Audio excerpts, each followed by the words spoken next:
Era só o que me faltava. Já que eu não tô em nenhuma lista de corrupção, não faço rachadinha e nem roubo velhinho do INSS, eles precisam inventar. E como inventam? A conexão entre o vídeo de Nicolas sobre o Pix e a operação contra o PCC. Os caras estão apelando demais, bicho. Pelo amor de Deus, eu sei que o país tá uma porcaria, você precisa direcionar as pessoas pra outra coisa, fazer uma cortina de fumaça, mas isso aqui, cara, quem que deu essa ideia, sabe? Quem que deu essa ideia? Foi a Janja? Não somente isso, né? Tem um petista agora que tá pedindo uma prisão preventiva por eu ter feito um vídeo fazendo o meu trabalho como deputado federal de fiscalizar o governo executivo. Ou seja, eu não posso fazer o meu trabalho mais não, porque senão eu sou preso.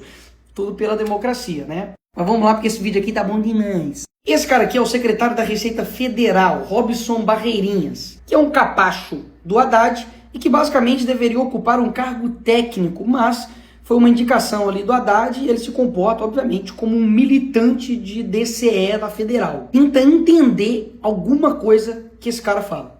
O que aconteceu em janeiro todos nós sabemos. A Receita Federal recebeu o maior ataque da história dela, de mentiras, de fake news, dizendo mentirosamente que aquela instrução normativa tratava de tributação de meios de pagamento. Essas fake news foram tão fortes que, apesar de todo o esforço da Receita Federal, ajudada, diga-se, pela mídia tradicional aqui do Brasil, nós não conseguimos reverter essas mentiras por conta da força de quem as impulsionava, o que já estava, inclusive, prejudicando o uso dos meios de pagamento instantâneo. Nós tivemos que dar um passo atrás e revogar essa instrução normativa. E as operações de hoje mostram quem ganhou com essas mentiras, com essas fake news: o crime organizado. A primeira pergunta que a gente vai acabar com esse papinho dele aqui. O meu vídeo é de janeiro de 2025. Como que um vídeo de 2025 pode ter ajudado as operações que foram feitas entre 2020 e 2024 pelas facções criminosas? Eu sou o quê? O viajante do tempo agora? As operações de hoje mostram que, independentemente das intenções, as pessoas que espalharam aquelas fake news, aquelas mentiras no início do ano, ajudaram o crime organizado. E nós temos que voltar a discutir essa regulamentação para que haja transparência em relação às fintechs. Tá dizendo o quê? Que as fake news também são responsáveis agora por ajudar o crime organizado? Reduzir as complexidades do Brasil a fake news e redes, isso sim é fake news do governo. Porque que ânsia, né? Dessa galera de controlar a rede social, é inacreditável. Parece que se acabar com a rede social, pronto, o Brasil vira Noruega. E segundo, ele quer dizer de que recuaram com uma medida ótima que combateria o crime organizado por conta de pressão de fake news. Ué, tô entendendo não, ué? Se a coisa era tão boa assim, por que vocês não fizeram? A realidade é que vocês simplesmente não bancaram aquilo que vocês queriam fazer. Até mesmo porque, hora alguma, eu falei que o Pix seria taxado. E o Pix não será taxado. Vocês queriam era monitorar o Pix ali de R$5.000 do seu Raimundo, da manicure, da pedicure, do pedreiro.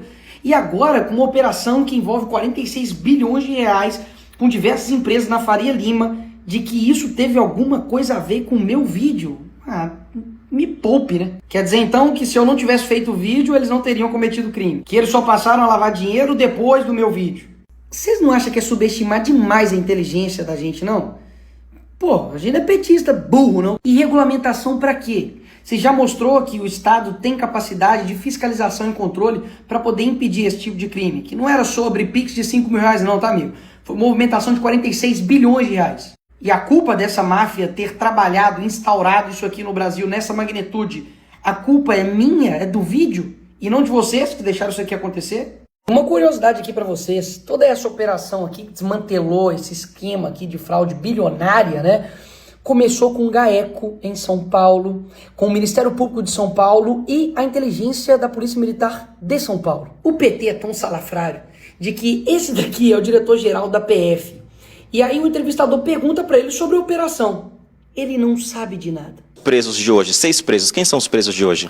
São processos ainda sob sigilo, Jonas, nós não vamos aqui tratar disso. Ele não sabe de nada, porque obviamente a PF chegou só nos últimos instantes ali junto com a Receita Federal para poder pegar os louros da operação que nem eles estavam por dentro do negócio. Porque a partir do momento que a pessoa foi presa, não existe sigilo não, ô gênio.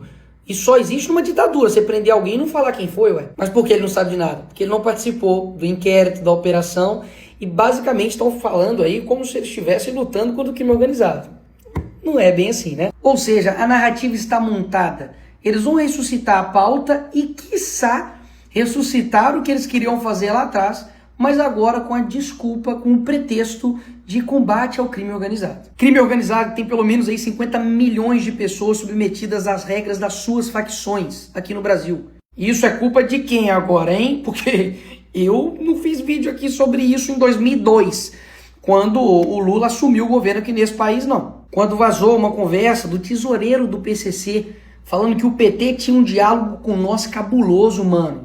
O PT tinha um diálogo com nós cabuloso, mano. Aliás, também não fui eu, né, que visitei a favela do Moinho, que a visita ali foi articulada com uma ONG ligada ao PCC. Foi esse carinha aqui, ó. Não fui eu que banquei a dama do tráfico, com passagem, diárias, que foi custeado, né, obviamente, pelo Ministério dos Direitos Humanos do Lula. Do Lula. Não fui eu que visitei o Complexo da Maré, que basicamente policiais dizem que você não consegue visitar lá sem ter o aval do tráfico. Não fui eu que fui citado pelo Marcos Valério.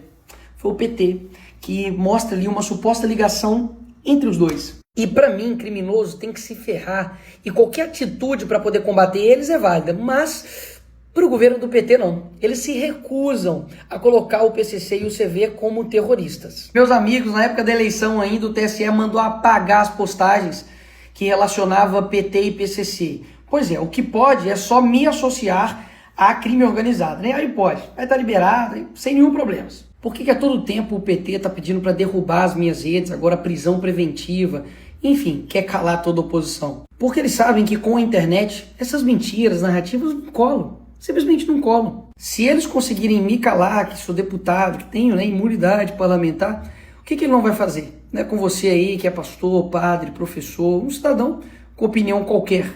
E aí, o que vai acontecer com você? Eles miram em mim, mas o alvo é você. E graças a Deus que eu meti essa camisa preta, um chinelo e uma calça jeans para poder mostrar o que eles estavam querendo fazer. Porque tá mais do que claro que eles estão um pouco preocupados comigo, com você, em combater crime organizado, em ajudar o Brasil. O que eles querem é projeto de poder. Isso aí tá mais do que provado. Se você não viu isso até agora, o problema não tá comigo, amigo. O problema tá com você. E enquanto eu estiver aqui, eu vou fazer vídeo sim, com fundo preto, branco, verde, amarelo, roxo, porque eu sei que eles não vão parar. Eles vão continuar até conseguir o que eles querem. Mas a gente não vai facilitar o caminho deles, não.